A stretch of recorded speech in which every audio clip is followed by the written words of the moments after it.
लावण्या एक पल के लिए स्तब्ध रह गई। अतिरिक्त भुगतान? कितना ज्यादा? थोड़ी देर सोचने के बाद विपिन ने जवाब दिया, मान लीजिए 1 लाख ओरिजिन कॉइन। अगर हमें कोई खतरा आता है तो मैं सुनिश्चित करूंगा कि आपको कोई चोट ना लगे। चाहे सिल्वर स्टोन कितना भी शक्तिशाली क्यों ना हो, जब तक वो अजेय दक्ष लेवल में नहीं पहुंच जाते, तब तक यह उसके लिए कोई बड़ी चुनौती नहीं होगी। किसी की रक्षा करना तो बस एक तुच्छ कार्य था। लावण्या कुछ नाराज थी। आप कह रहे हैं कि मेरी कीमत सिर्फ 1 लाख है? तुम 1 लाख के लायक नहीं हो। लावण्या ने गुस्से में अपने दांत पीस लिए। उसकी खूबसूरत आंखें उसके सामने खड़े आदमी को घूर रही थीं। काश वह उसे चीर कर रख पाती।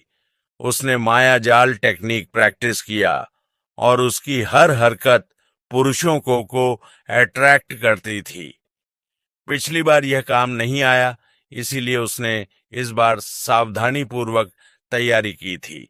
प्रभावित करने के लिए कपड़े पहने और अपने पूरे आकर्षण का इस्तेमाल किया। फिर भी विपिन की नजर में वह 1 लाख ओरिजिन कॉइन के लायक भी नहीं थी। यह एक गंभीर झटका था। क्या हमें तुरंत प्रस्थान करना चाहिए या तुम्हें तैयारी करने की आवश्यकता है? विपिन ने उस पर और अधिक शब्द बर्बाद न करते हुए पूछा। चलो अब चलते हैं, लेकिन मुझे 2 लोगों को साथ लाना है।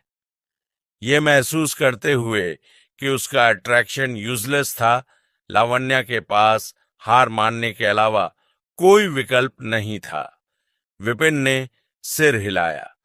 वह बिना किसी तैयारी के साथ आने की हिम्मत नहीं करेगी। अगर उसने उसे मारने का फैसला किया और इसका दोष सिल्वर स्टोन पर लगाया, तो कोई भी इस पर सवाल नहीं उठाएगा। थोड़ी देर इंतजार करने के बाद एक बुजुर्ग और एक युवा व्यक्ति पास आए। बुजुर्ग ने लावण्या को सम्मान पूर्वक झुककर प्रणाम किया। मिस, लावण्या ने उनका परिचय कराया। एल्डर भुवनेश्वर, यह मेरा अंगरक्षक हर्ष आनंद है। वह आज हमारे साथ आएगा। दूसरा व्यक्ति शांतनु है, जो सिल्वर स्टोन का शिष्य है। हर्ष आनंद, शांतनु या डेस्टिनी हॉल एल्डर लिंग बुयांग है। विपिन ने जोड़ी पर नजर डाली। युवा व्यक्ति की ताकत एक नजर में स्पष्ट थी। ओरिजिन कोर 6ठा लेवल, बहुत मजबूत नहीं लेकिन कमजोर भी नहीं।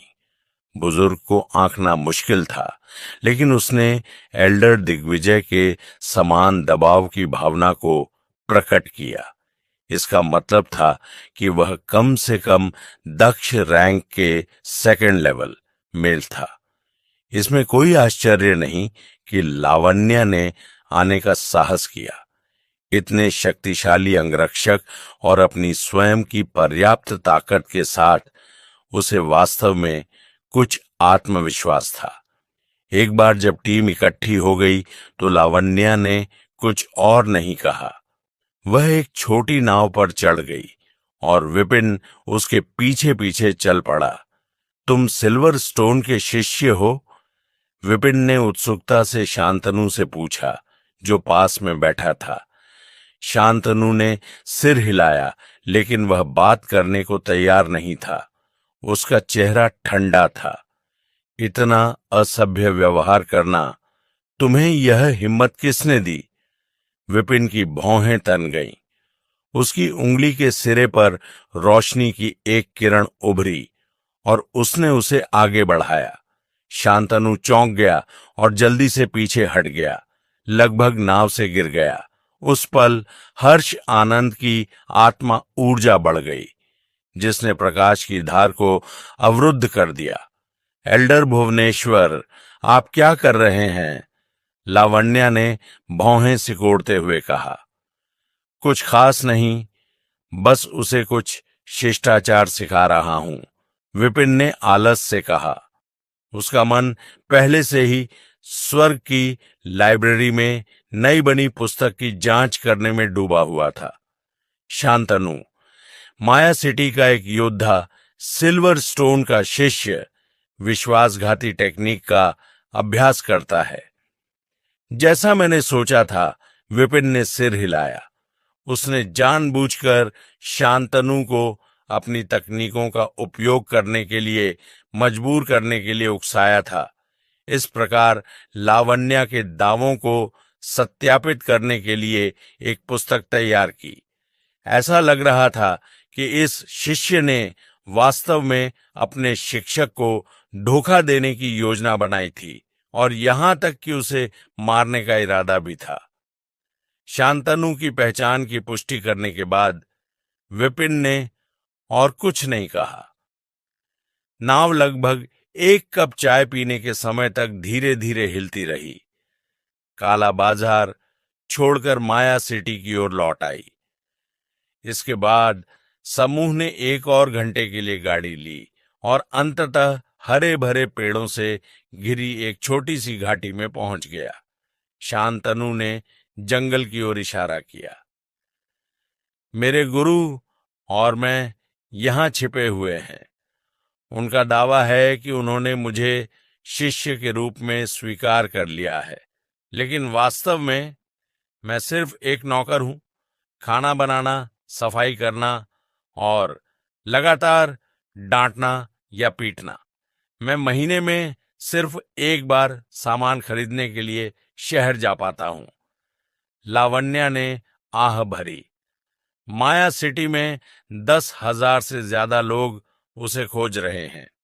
हर कोई मानता है कि यह स्वर्ग का मास्टर शहर के भीतर छिपा हुआ है। कोई भी कभी नहीं सोच सकता कि वह यहां है।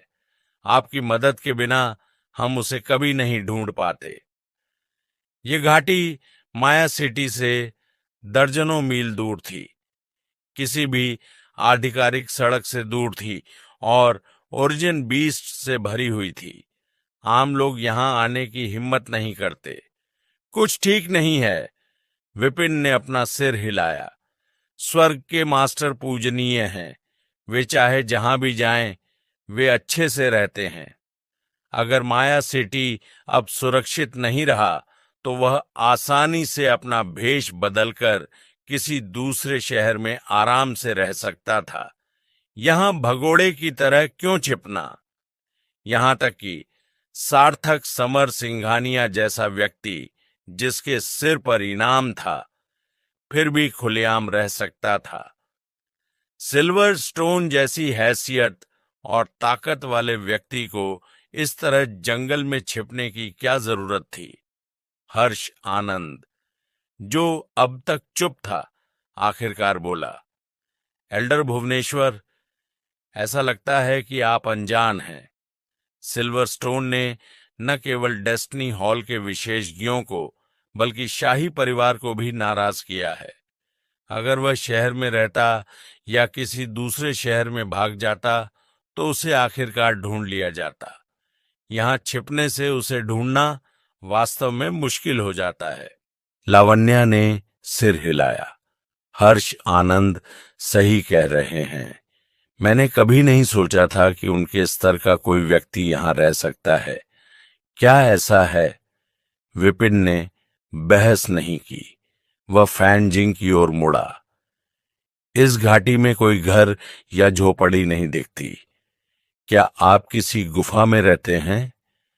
शांतनु ने अंत में सिर हिलाने से पहले स्पष्ट रूप से झिझकते हुए कहा, हां, हम नीचे एक गुफा में रहते हैं। गुफा कितनी बड़ी है? ये वास्तव में कहां है?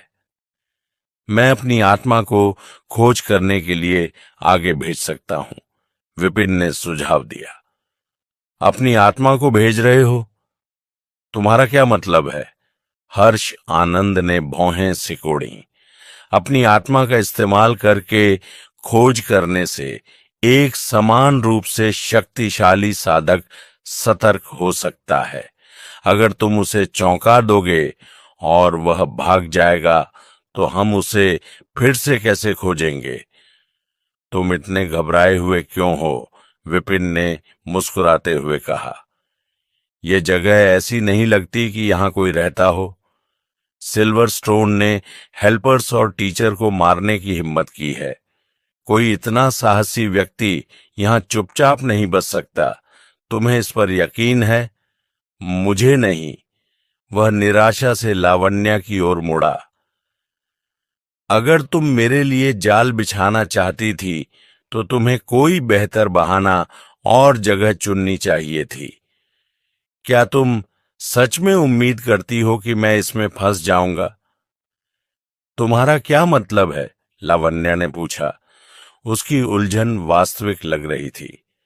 विपिन कुछ पल के लिए स्तब्ध रह गया। फिर उसे एहसास हुआ। वह हर्ष आनंद की ओर मुड़ा।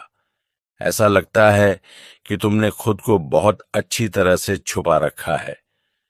क्या मैं तुम्हें हर्ष आनंद या सिल्वर स्टोन कहूं? तुम्हें लगता है कि हर्ष आनंद सिल्वर स्टोन है? यह असंभव है, लावण्या ने आश्चर्य से कहा। वह वर्षों से मेरे प्रति वफादार रहा है, हमेशा मेहनती और समर्पित रहा है। यह सच है या नहीं, हम पता लगा लेंगे, विपिन ने हल्के से मुस्कुराते हुए कहा। हर्षानंद, आपकी ताकत के साथ आपकी आत्मा को स्काउट पर भेजना आसान होना चाहिए।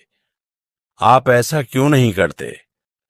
अगर मैं अपनी आत्मा को अलग कर दूं तो मेरा शरीर रक्षाहीन हो जाएगा। अगर तुम मुझ पर हमला करोगे तो मेरे पास क्या मौका होगा? हर्ष आनंद ने व्यंग्य किया।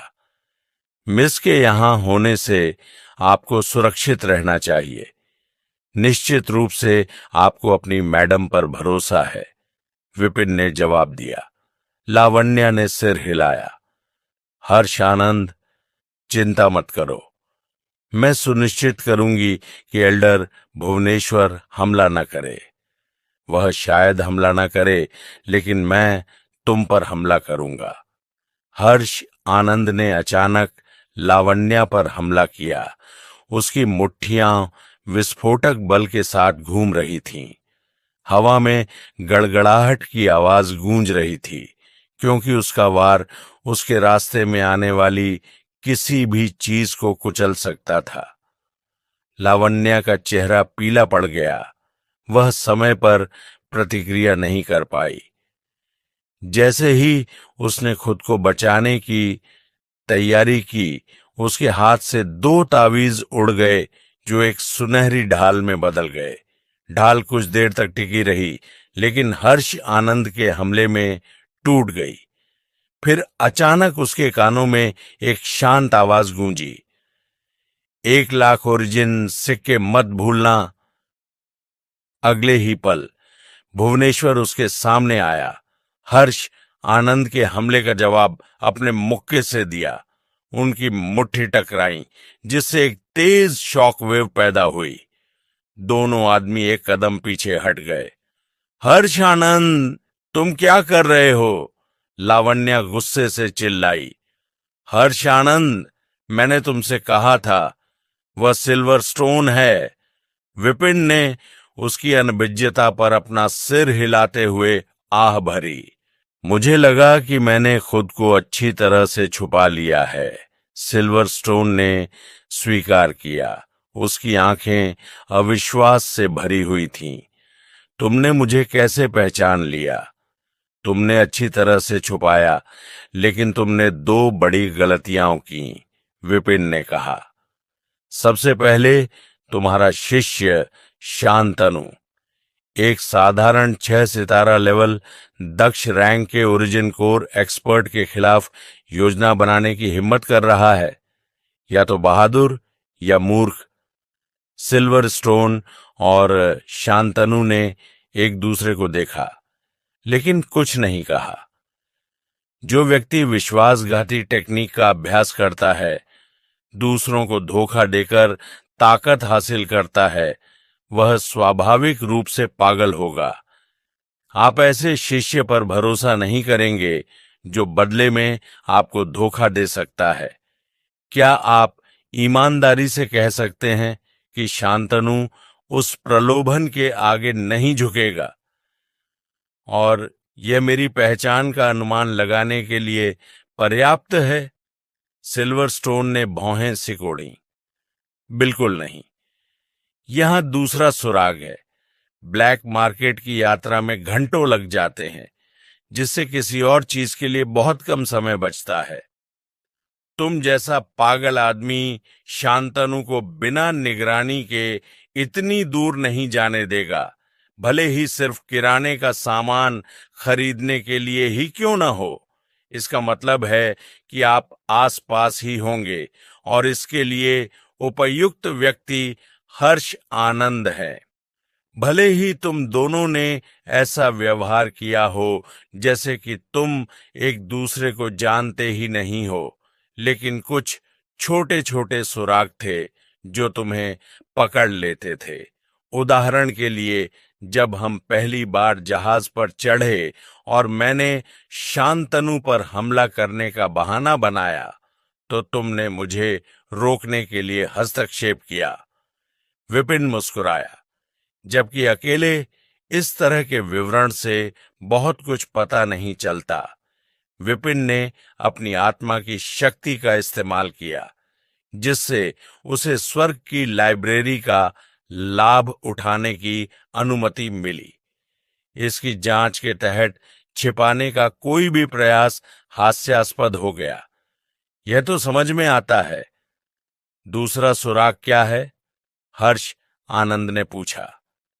विपिन ने उत्तर दिया, भाग्य के गुरु भाग्य को नियंत्रित करके अपनी क्षमताओं का विकास करते हैं।